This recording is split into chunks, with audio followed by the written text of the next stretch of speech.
Now, you probably clicked on this video because you want to know what it takes to be a captain on a luxury super yacht.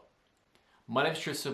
I'm the captain on Motor Yacht AWOL, a 122-foot yacht, and I've been working in the yachting industry for almost 2 decades. In this video, I'm going to tell you and teach you what it is you need to do in order to become a captain.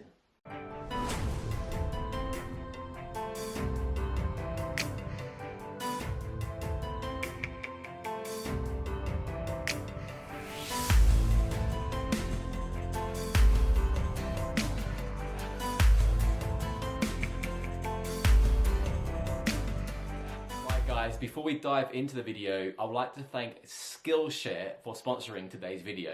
Skillshare is an online learning community that offers membership with meaning. Connect with the support of fellow creators and enter a community of encouragement, communication, and inspiration.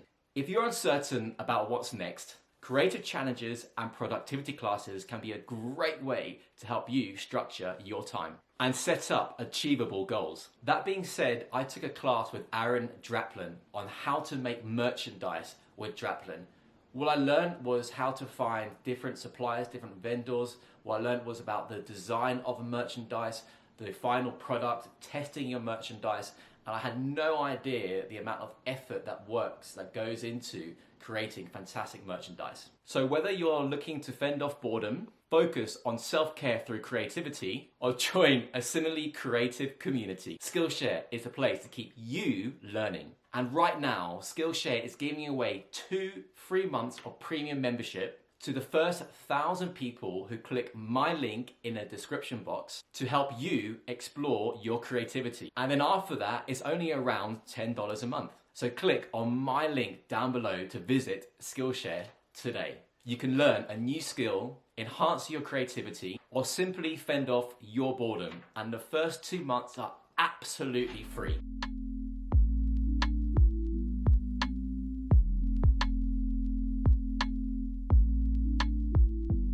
Now, before we get started, you need to understand that we all need to start from the very bottom and work our way up. It's not going to be given to you, and it's definitely not going to happen overnight. It's going to take years and years of sea time, training, courses, and gaining experience.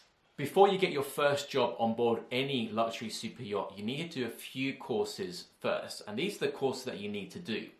You'll need to do your STCW 2010 basic safety training. That consists of firefighting, first aid, personal safety and social responsibility, and sea survival.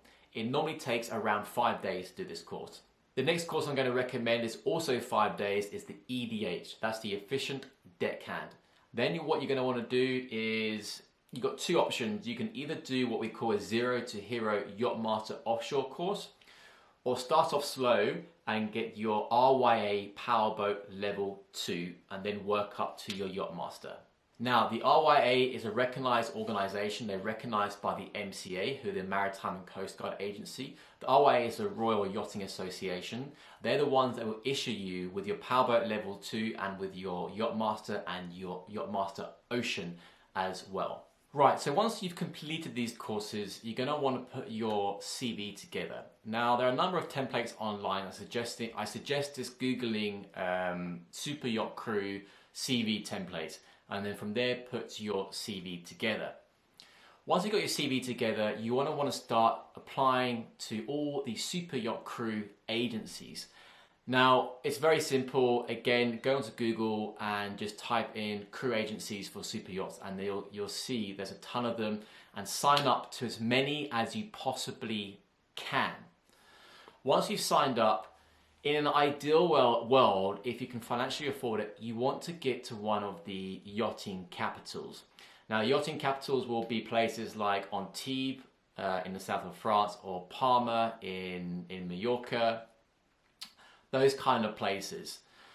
Find yourself some accommodation. I recommend staying at one of the crew houses. From there, you want to start what's called dock walking. Now, dock walking is you're going literally boat to boat, port to port, shipyard to shipyard, and you're talking to as many people as you possibly can, right? Handing out your CVs, offering any kind of service. They might need help with buffing, they might need help with sanding, with polishing, with scrubbing decks, cleaning bilges. Take any job you can, because every single hour and day and week of experience is going to look better and better on your CV. From there, once you've got a bit of day work, hopefully you'll get your first position on board a super yacht. Now, don't go in thinking you're going to be cruising around the Mediterranean in the sunshine drinking champagne. That is far from the truth. Your first job is going to be extremely hard, long hours. You're going to be spending a lot of time away from home. You're going to be living in a very small, confined space, possibly sharing a cabin, possibly with a snorer.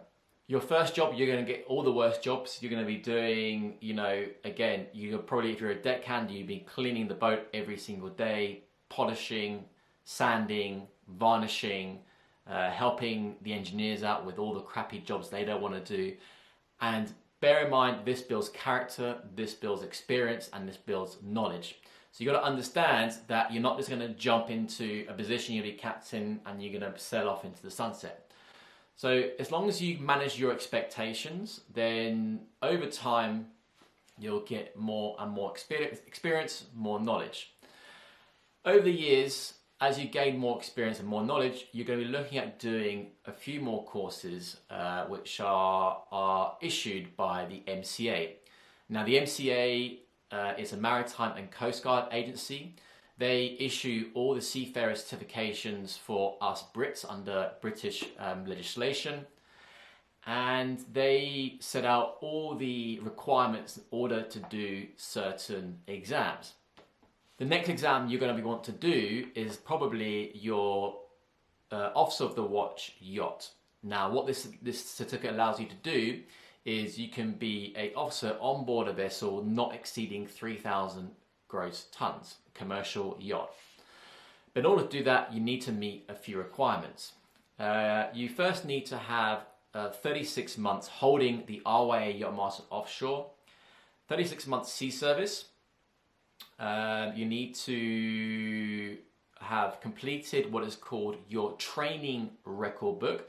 Now, in order to find a training record book, if you just go online and you type in MCA training record book for OW Yacht, you will find it there. In this book, it's basically a list of tasks that you have to complete whilst you're serving on board a vessel. Now, the vessel you must be serving on board must be over 15 meters in length.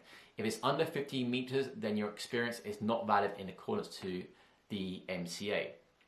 So once you've got your sea time, you've got your 36 months, you've completed your training record book, you now want to do your modules for your Officer of the Watch. Now, these modules include your GSK, which is your general ship knowledge, navigation and radar and ARPA operation. Then you need to do your GMDSS GOC. Now, the GMDSS stands for Global Maritime Distress Safety System, and GOC is General Operator Certificate. Basically, that is global communications training, so including VHF, MFHF, satellite, Inmarsat-C, Navtex, all those kind of things what you do on this course. You then need to do your HELM, which is your human element in leadership and management, but the operational course. You need to do your proficiency in survival crafts and rescue boats. And finally, you need to do what's called your ECDIS, which is your Electronic Chart Display Information System training.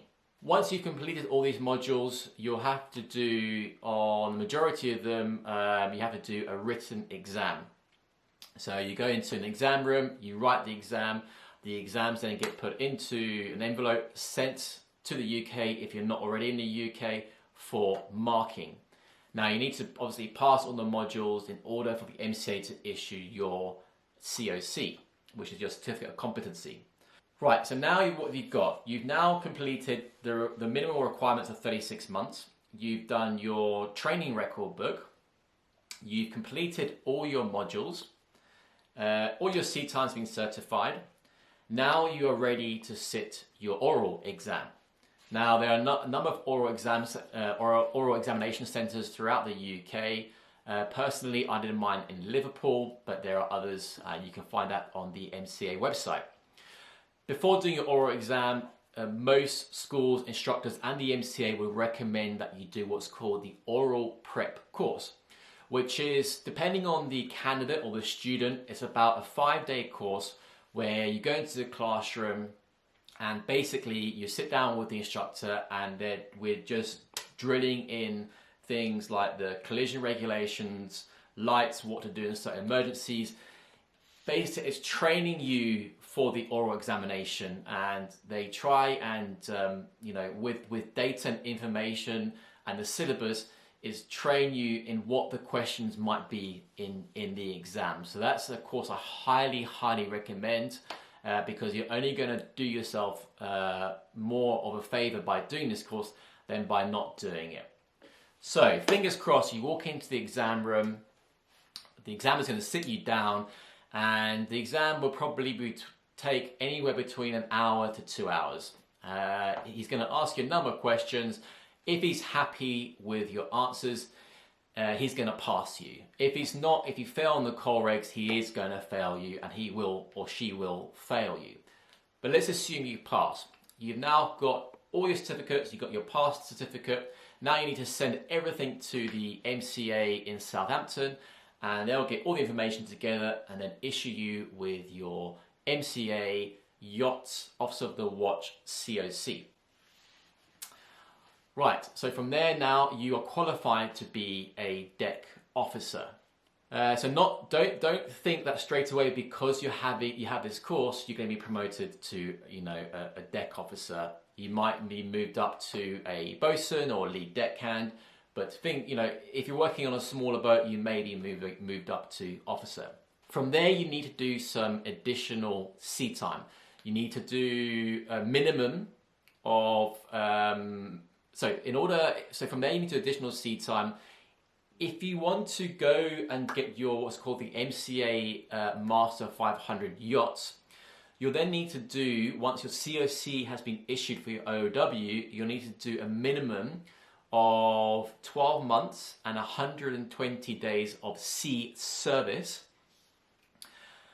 From there, once you've completed that, you get your sea time verified, and then you have to do some master modules. Now, the master modules include ship stability, business and law, master's navigational and radar and ARPA operation, celestial navigation, proficiency of persons in charge for medical care on board a ship.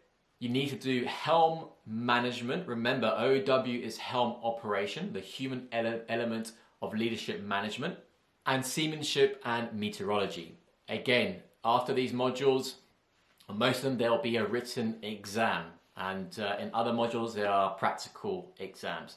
You need to pass all your exams, and then you'll get issued a pass certificate for all the separate modules. You will then send all your documentation, your certificates, your sea time, your OOW COC to the MCA in order for them to issue you with your NOE. Now, your NOE is your Notice of Eligibility. This is them recognizing you that you have met all the criteria or the minimal criteria in order to sit the oral exam. So once you've got that, you can then apply to the MCA exam center for a time and a date to sit your oral examination. Once you've done your date, you go into the exam center, you pass your exam.